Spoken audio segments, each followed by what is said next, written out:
কেমন আছো তোমরা সবাই? আশা করছি সবাই খুব ভালো আছো আর আমিও খুব ভালো আছি। তো নেহাস ব্লগিং ইজ ব্যাক চ্যানেল থেকে তোমাদেরকে জানাই অনেক অনেক স্বাগত নতুন একটা ভিডিওর সাথে।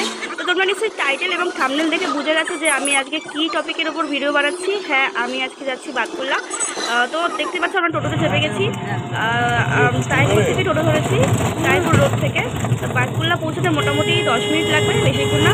তো চলো যাওয়া যাবে।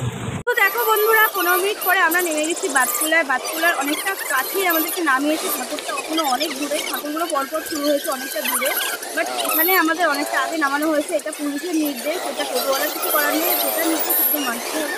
তো চলো হেঁটে হেঁটে যাওয়া যাবে।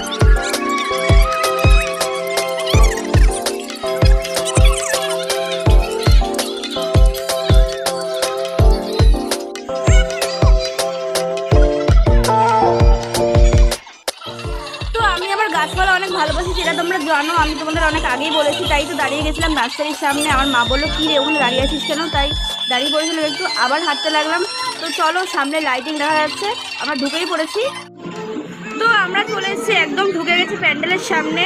আর মানে কি বলবো বন্ধুরা, বাইরে এত ভিড় ভাট্টা, এত আওয়াজ, চারিপাশে এত গান, তার জন্য বাইরের এত নয়েজে মাইক নিয়ে নেওয়া সত্ত্বেও মানে কিচ্ছু শোনা যাচ্ছে না। আমি নিজে এডিট করতে বসে বুঝতে পারছি কিচ্ছু শোনা যাচ্ছে না। তো আমি এখন চলে এসেছি গাংনী উদ্যান সংঘতে, ঠাকুরটা দেখবো কেমন হয়েছে। সবাই বলছিল খুব ভালো হয়েছে, আর তাই ভিড়ে আসা হয়নি। তো আজ একাদশীর দিন এসে সেরকম ভিড় নেই, তবুও ভালোই ভিড় ছিল। ঠাকুরটা খুব ভালোই করেছিল, আমার খুব পছন্দ হয়েছে ঠাকুরটা দেখে। খুব সুন্দর ঠাকুরটা, মানে এইসব ঠাকুর দেখতে না আসলে সত্যি মানুষ পস্তাবে। তো বন্ধুরা, এখানে এসে আমার একটা বড় এক্সপিরিয়েন্স হয়েছে, কী বলবো তোমাদেরকে। মানে আমি একটা বড় সুযোগ হাতছাড়া করেছি। একটা বড় ইউটিউবারের সাথে দেখা করার মানে সুযোগ পেয়েও আমি ভুল বুঝে করলাম না। মানে আমি ভাবতে পারছিলাম না যে ও সামনে দাঁড়িয়ে আছে। আমি ভাবছিলাম কে না কে, মানে মানুষের মতো মানুষ হতেই পারে, তাই না? আমি সেটা ভেবে আর সামনে আগাইনি। তাকে সামনে দেখেছি, একদম দেখে মানে থতমত খেয়ে গেছি, বাট সামনে আগাতে পারিনি। মানে কি বলবো, ও সামনে আমি এই পাশে। তো তোমরা হয়তো অনেকেই এক্সাইটেড যে কী এমন হলো, ওখানে কী ঘটলো। হ্যাঁ বন্ধুরা, প্রচণ্ডই একটা মানে শখের ব্যাপার। আমি মানে রিয়া ভট্টাচার্য বলে একটা ইউটিউবার আছে, বড় ইউটিউবার, ব্লগ চ্যানেলে মানে ব্লগ করে। যারা ব্লগ চ্যানেল দেখতে পছন্দ করে তারা সবাই তাকে অবশ্যই চিনে থাকবে।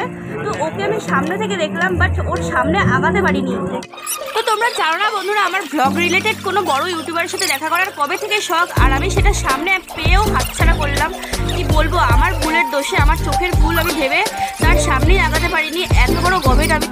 তো তোমরা যারা রিয়া ভট্টাচার্যকে ফলো করো তারা প্লিজ ওর লাস্ট আপলোডকে একটু লক্ষ্য করে দেখবে যে ও একটা রেনকোট করে মানে একটা চ্যালেঞ্জ নিয়ে সেখানে পাবলিক রিয়াকশনে বলতো আমাকে রেখেছিল। দেখো ও সামনেই আসছে, দেখো একটু তোমরা ধৈর্য ধরো। দেখো এই দেখো, দেখতে পাচ্ছ সামনে থেকে আমার হেঁটে গেল, কিন্তু বাট আমি ওর মানে কোনো কথা বলতে পারলাম না, কিছু করতে পারলাম না। দেখো সামনে থেকে হেঁটে গেল। তোমরা একটু করে আমার এই ভিডিওটা লক্ষ্য করো, আর ওর ভিডিওতে গিয়েও লাস্ট আপলোডে গিয়ে একবার দেখে নাও। তো মনের মধ্যে আবার একটু মানে কষ্ট নিয়ে বেরিয়ে গেলাম, দেখা তো হলো না। পেছন দিকেও গিয়ে ধরলাম না, ওই বললাম মানে চিনতে পারছিলাম না আর কি ওকে দেখে। হঠাৎ করে সামনে দেখেছি তো আর বুঝতে পারছিলাম না যাওয়াটা ঠিক হবে কিনা, তার যাওয়াটা উচিত ছিল। তো যাই হোক, পরে একদিন না হয় হয়ে যাবে। তো চলে এলাম একটা আরেকটা ক্লাবে ঠাকুর দেখতে। এখানে ঠাকুরটা বেশ সুন্দর হয়েছিল। বাতকুল্লা ঠাকুর তো তাহিপুরের পরে নাম করা আমার মনে হয়। তো ইতিমধ্যে দেখে ফেললাম 3টে ঠাকুর। মা বলছিল বাড়ি চল ভালো লাগছিল না, বাট বাতকুল্লার সেরা ঠাকুর হচ্ছে অনামি। সেটা না দেখে গেলে হয় বলো তো বন্ধুরা, তোমরাই বলো। আর একটা কথা বন্ধুরা, তোমরা আমার বড় ভিডিও দেখছোই না কেন বলো তো? তোমরা জানো যে একটা ভিডিও ক্রিয়েট করার পেছনে যে কত খাটনি করতে হয়, একটা ক্রিয়েটারই সেটা বোঝে। সে এত খাটনি করে ভিডিও বানানোর পরে যদি একটা ভিউজ না আসে, কতটা কষ্ট লাগে বলো তো?